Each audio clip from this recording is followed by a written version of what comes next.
पलूस येथील समर्थ कॉलनीमध्ये चालू असलेल्या अपार्टमेंटचे काम अनधिकृत पद्धतीने चालू असून हे काम थांबवण्याचे वेळोवेळी डेव्हलपरला नोटीस पण देण्यात आली होती, पण हे काम चालूच होते.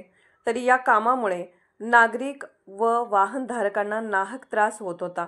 ही बाब लक्षात येताच समर्थ कॉलनीतील नागरिकांनी पलूस नगर परिषद, जिल्हाधिकारी अशा विविध ठिकाणी निवेदन दिले, पण कोणताही ठोस निर्णय झाला नाही.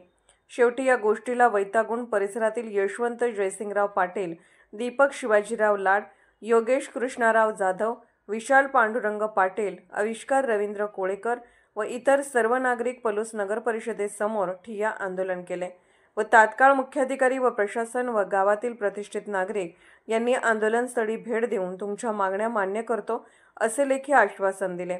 यामुळे नागरिकांच्या आंदोलनाला यश आले व अखेर प्रशासन झुकले. यावेळी नागरिक मोठ्या संख्येने उपस्थित होते.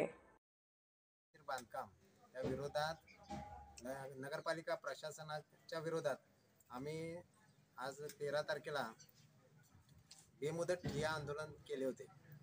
या ठिय्या आंदोलनामुळे आणि या 2 दिवसामध्ये इंजिनियर किंवा जो बिल्डर आहे तो इतर कुठली कागदोपत्री काही खेळ करून हे बांधकाम थांबवण्यासाठी प्रयत्न करणार नाही. आम्ही कसल्याही परिस्थितीत हे बांधकाम पाडणार असं सर्व गावातल्या नेते मंडळींच्या समक्ष ठरलेलं आहे, सर्व लोकांच्या समक्ष ठरलेलं आहे. त्यामुळे आम्ही आंदोलन हे तात्पुरतं स्थगित करत आहे.